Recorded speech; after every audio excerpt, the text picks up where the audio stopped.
Ricky, people will know you for movies, obviously for acting, well, world-famous actor, but people might not know that you've had a long career and life in boxing also. Maybe as much as acting, you've had a career in boxing. Well, let's put it this way.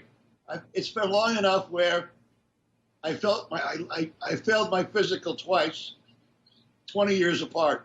Then the third one, wait a minute, then the third one, I passed with flying colors. How did you start, Ricky? Like what age and what made you get into boxing? Truthfully, I grew up in a neighborhood that was a really good place when my mother and father were together. And then my mother left my father and she married this asshole cop down in Miami. And he lived in a real rugged section of town. And he had 4 boys. And they were all really tough. And I got my ass kicked by them for years. And basically, where I lived, back where I grew up, you settled everything with your fist. And I remember I was very quiet, very timid, and I didn't want to fight, you know. I didn't know how to fight. And going to school every day, you had to walk over this bridge.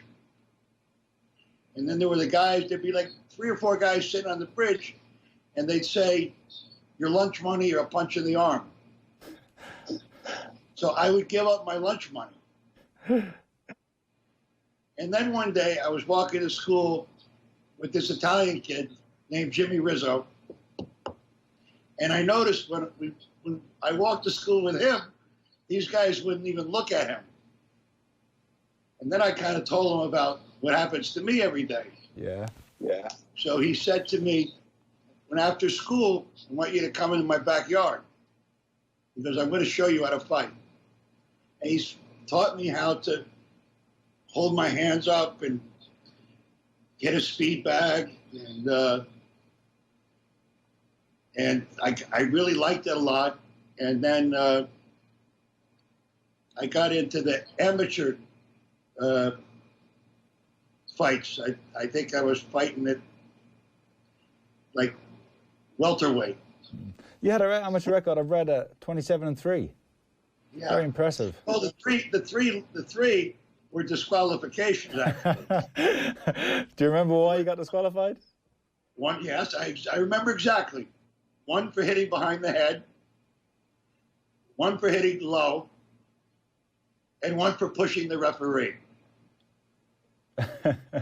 I bet you disputed them all, even the push. Yeah.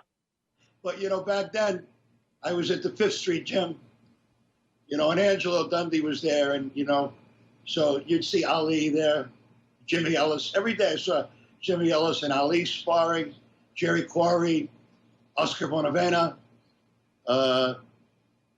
Larry Holmes came later on, but it was the hottest gym, you know, on the planet. And I picked up a lot of bad habits. You know, you can pick up a lot of bad habits watching Ali fight, you know? Yeah.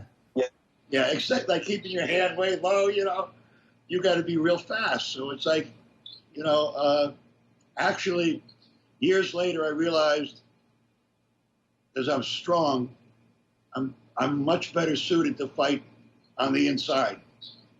But it took me a long time to break the habit of, you know, Freddie always wanted me to fight on the inside. I just didn't have confidence in it. Freddie Roach. Yeah. Yeah. Did you ever get any time with Angelo Dundee?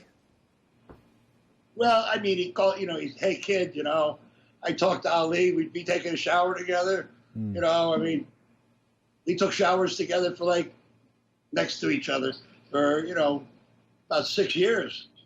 Great. And you never used to spar with a headgear? Well, because I saw Jerry Quarry. He was the only other white guy in the gym. And I idolized him, you know. At the time, they called him the Great White Hope. He was a great fighter.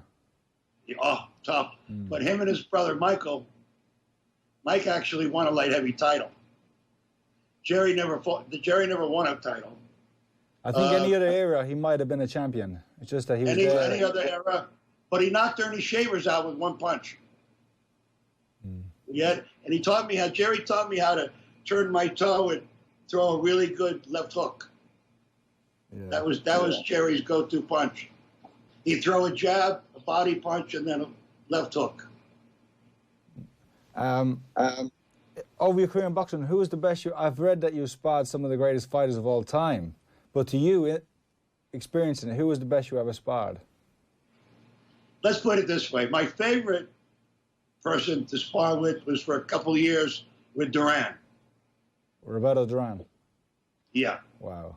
The only reason was because I'm naturally a 68 or 75 pounder.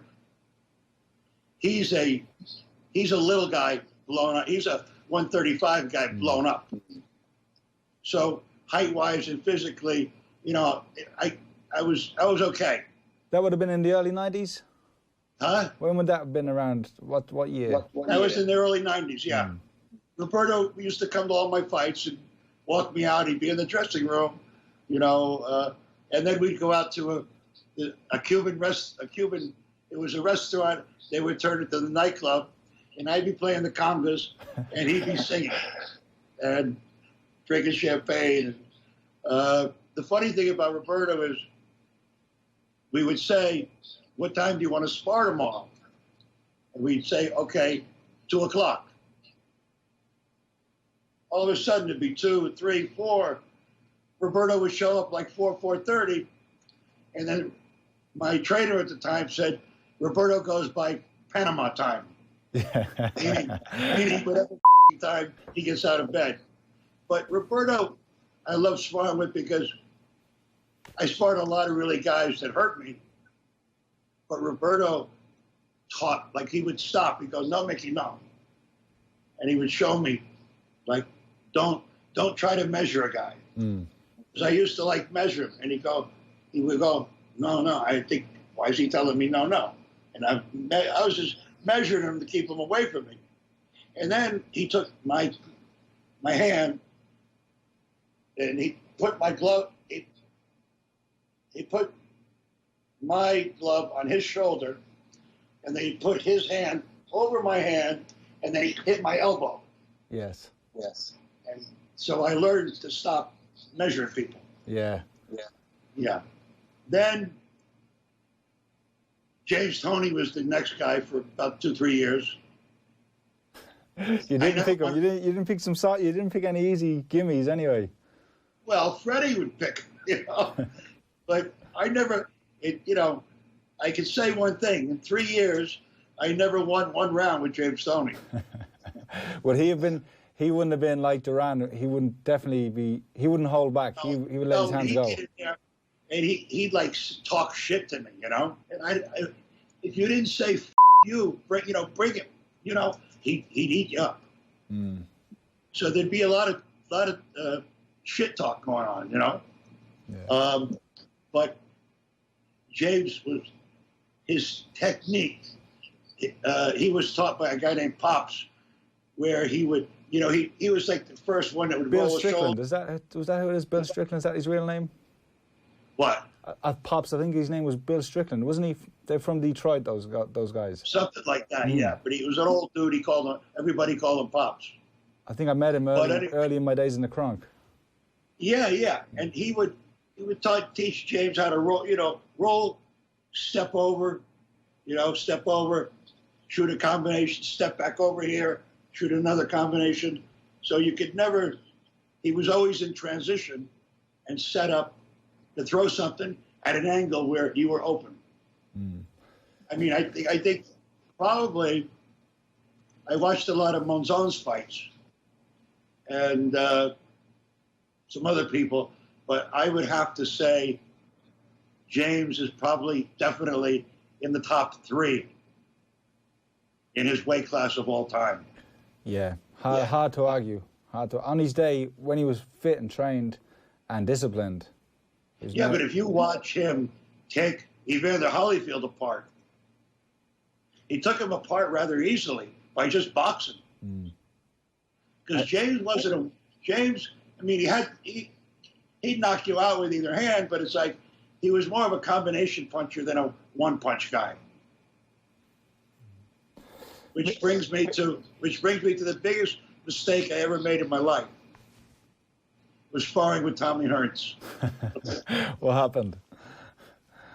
He dropped me in like the second round. I think it was a left hook.